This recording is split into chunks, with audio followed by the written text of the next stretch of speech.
Bonjour à tous, reprise d'enregistrement par l'introduction générale au module M32. On va commencer par définir le mot géochimie qui signifie géo, terre, chimie, chimie de la terre. C'est donc une discipline des géosciences qui a comme préoccupation majeure d'abord l'évaluation des teneurs des éléments chimiques dans les différentes composantes de la Terre, que sont les minéraux, les minerais, les roches, les sols, mais aussi les parties exogènes que sont l'eau et l'atmosphère. Et l'on étudie aussi la distribution, donc comment est-ce que ces éléments chimiques sont distribués en fonction de la nature de ces roches. Elle s'occupe aussi de la façon dont les échanges chimiques peuvent se faire entre ces différentes parties, tenant compte des propriétés de leurs atomes et de leurs ions. Elle s'occupe aussi de la distribution et l'abondance des isotopes stables et radiogéniques, avec des réponses sur la fréquence et sur la stabilité de ces éléments dans les différentes parties de la Terre, mais en même temps en comparant avec ce que l'on connaît dans l'univers. Alors, l'une des préoccupations majeures de la géochimie étant de faire une évaluation synoptique, c'est-à-dire on essaye de traiter les données géochimiques, notamment de la partie la plus externe de la Terre, qui est la croûte terrestre, c'est la plus accessible. À partir d'elle, on peut faire des extrapolations sur l'évolution de notre planète depuis son individualisation il y a 4,5 milliards d'années jusqu'à l'actuel. L'étude de ces roches qui sont à l'extérieur nous permet aussi évidemment de connaître les propriétés chimiques des parties les plus profondes de la Terre. Donc la géochimie a une vue d'ensemble de l'évolution de la planète Terre. Bien, partant de cette définition, on peut avoir une idée sur les domaines d'application de la géochimie. Alors, les domaines d'application qui nous viennent tout de suite à l'esprit, c'est la prospection géochimique ou l'exploration géochimique, dans lesquelles l'utilisation de la géochimie est fondamentale. On parle de technique et de méthodologie pour l'application donc de cette géochimie. J'y reviens dans un petit instant. Alors, la prospection et l'exploration ou l'exploration géochimique ont un but, c'est de définir ce que l'on appelle en géochimie une anomalie géochimique. Dans les molécules géochimiques, c'est-à-dire des roches, des rivières, de l'air, de l'eau, qui peuvent contenir des quantités ou des teneurs anormales en certains éléments chimiques qui constituent donc de ce fait une anomalie. Ces anomalies sont indicatrices d'une pollution, sont indicatrices de l'existence de corps minéralisés en or, en argent, tout ce que vous voulez, de l'air qui peut être pollué, etc. Donc, première étape, définir les anomalies géochimiques. Comment le fait-on? On peut le faire en utilisant la géochimie isotopique, on dit aussi la géochimie nucléaire, qui est donc une discipline de la géochimie appliquée, qui étudie les isotopes stables et les isotopes radioactifs. Dans le but premier que vous connaissez très bien, c'est de dater les roches, leur origine, définir leur origine, et de définir les sources de ces éléments chimiques dans les différentes composantes de la Terre. Elles permettent aussi la définition des mécanismes et des conditions qui contrôlent les processus géologiques. Nous y reviendrons de façon assez approfondie. Vous avez aussi la géochimie organique, qui est le domaine de la géochimie qui étudie toutes les formations carbonées. Alors, celle à laquelle nous pensons en premier, ce sont les combustibles fossiles, comme le pétrole ou le charbon, le gaz. Vous avez aussi la géochimie des éléments traces, qui est un domaine qui est très très vaste, qui est ces éléments traces, ce sont les éléments qui existent sous de très très faibles teneurs dans les différentes tranches. Nous allons y revenir aussi dans un instant. Et ça permet d'étudier les roches magmatiques, les roches métamorphiques et les roches sédimentaires avec une partie relative à la modélisation des processus. Alors, modéliser un processus, c'est développer un modèle mathématique du processus qui permet de prévoir des résultats bien précis. Si on compare ces résultats avec les teneurs que nous relevons dans les échantillons naturels, ça veut dire que notre modèle est valable. Cette partie-là sera traitée en deuxième partie d'année dans le module géochimie appliquée. Alors, les modèles qui peuvent être modélisables sont par exemple la fusion partielle, qui permet donc à des roches solides, par exemple du manteau supérieur ou de la croûte inférieure ou la croûte moyenne, de fondre pour produire des magmas. Cette fusion étant partielle et les éléments traces permettent de définir les modalités de cette fusion partielle. On peut aussi avoir une différenciation par cristallisation fractionnée. Alors la différenciation étant de former quelque chose de différent à partir d'une chose unique, par exemple un magma premier qui a une composition homogène, peut cristalliser, puis fractionner les minéraux. Je cristallise les minéraux que je fractionne, donc que je sépare de ce magma, ce qui permet donc de produire des roches formées par ces minéraux, mais aussi des magmas dits différenciés ou résiduels qui ont une composition différente du magma premier.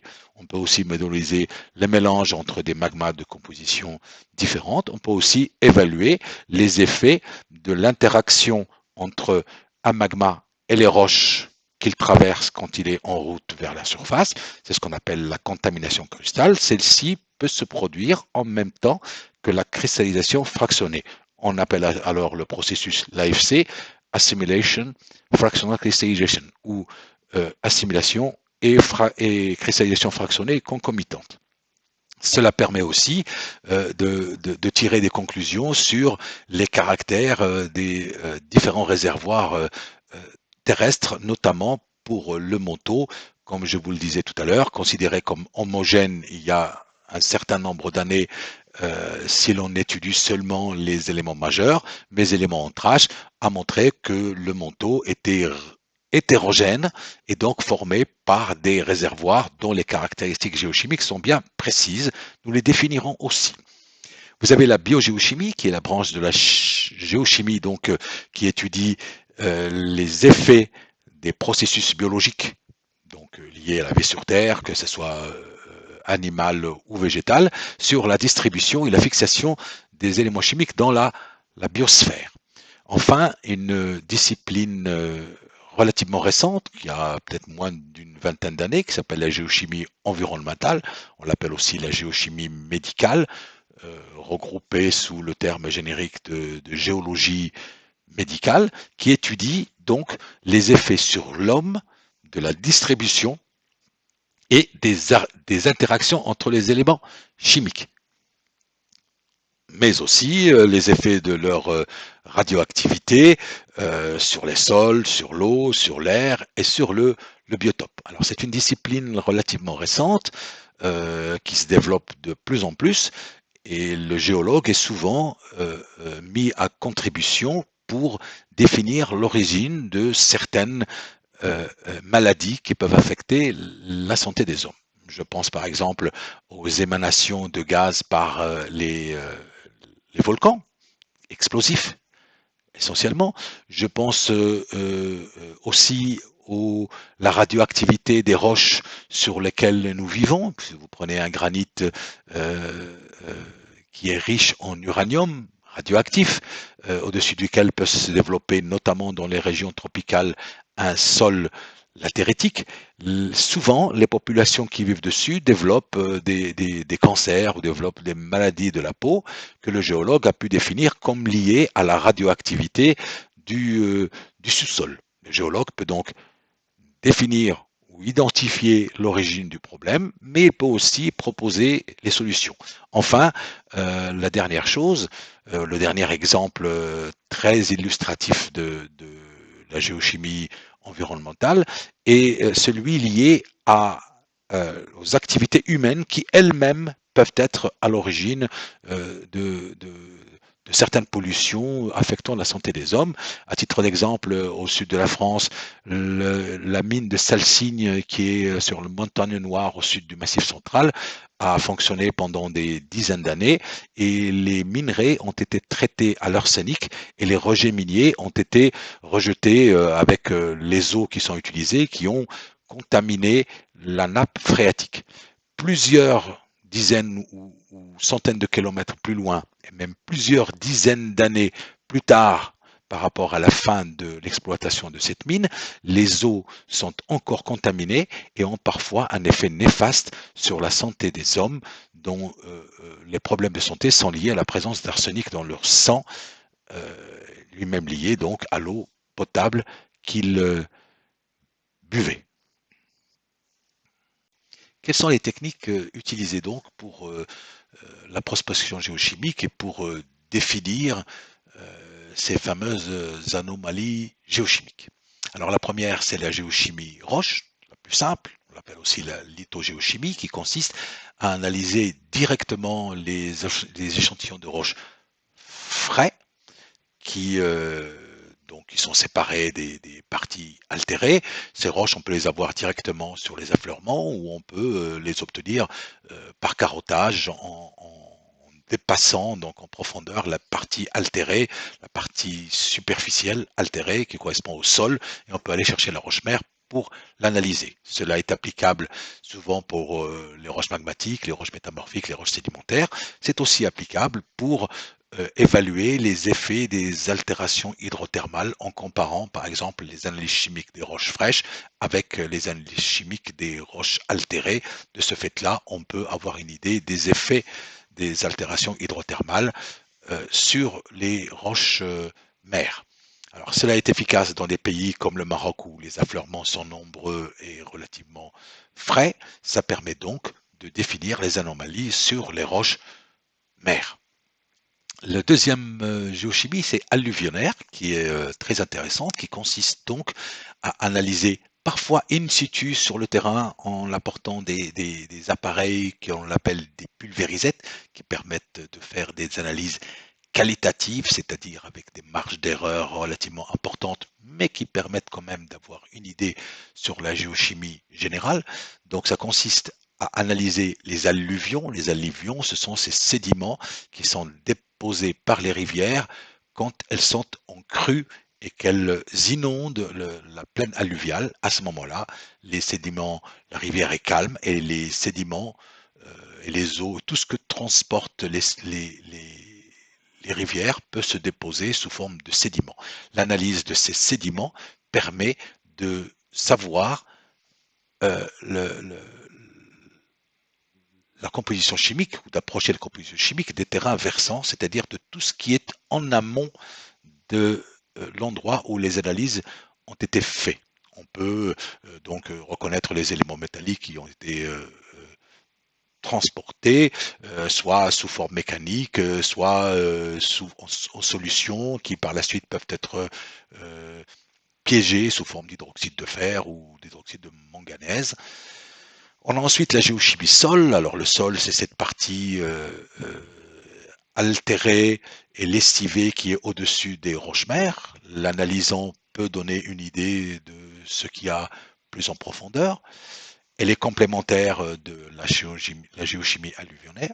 Vous avez aussi la mercurométrie, qui est une méthode indirecte qui permet de mesurer les émanations de mercure sous forme de gaz, euh, très indicatrice de l'existence de gisements argentifères. C'est par exemple le cas au Maroc au niveau de la fameuse mine d'Emeter qui est dans l'anti-Atlas au Jebel Sarro. Enfin, l'hydrogéochimie qui permet par l'analyse directe des eaux des rivières, par exemple, euh, euh, remarquer qu'elles sont chargées en éléments métalliques et de ce fait-là, déduire l'existence de roches en amont qui ont pu fournir ces éléments chimiques qui sont passés en solution dans les eaux.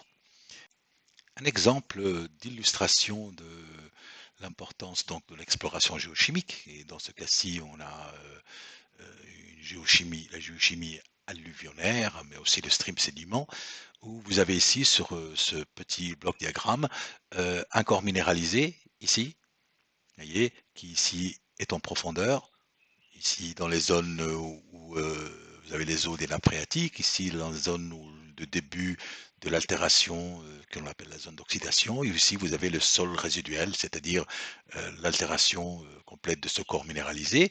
Ce corps minéralisé donc ici il n'affleure pas, et ici il affleure à la faveur d'une rivière donc qui a creusé cette vallée. Donc cette rivière traverse le corps minéralisé, elle apporte les éléments chimiques directement par les eaux vers la rivière principale qui c'est ici.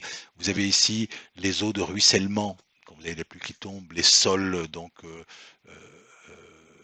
ici développés directement sur le sol, sur le filon minéralisé, sont transportés au cette rivière. Et vous avez aussi un transport par les eaux souterraines toujours vers cette rivière. Si vous analysez les eaux, que vous les analysez les sédiments qui sont déposés dans cette rivière, vous pouvez avoir une idée sur tout ce qui est en amont. Et on peut donc, en remontant cette rivière, aller faire les analyses ici, faire les analyses là. Si on remonte encore plus loin, on ne trouvera absolument aucune trace de l'or ou du platine de ce fameux corps minéralisé. En revanche, si on commence à remonter et à faire des analyses à différents endroits de cette rivière, on va se rendre compte que les teneurs sont de plus en plus importantes et on pourra alors délimiter de façon géochimique la zone minéralisée. Cette partie-là sera alors appelée une anomalie géochimique liée à ce corps minéralisé que l'on pourra par la suite, s'il peut être rentable, on pourra exploiter pour extraire donc ces minerais. Avant de rentrer dans le vif du sujet, on va se poser quelques questions fondamentales, comme la première, comment la géochimie peut-elle nous renseigner sur les parties profondes de la Terre? Donc, comme vous devez le savoir, les parties accessibles sont les parties de la croûte océanique et de la croûte continentale. Comment, en étudiant ces deux parties-là, en étudiant les roches qui sont constitutifs, on peut faire des extrapolations pour les parties les plus profondes.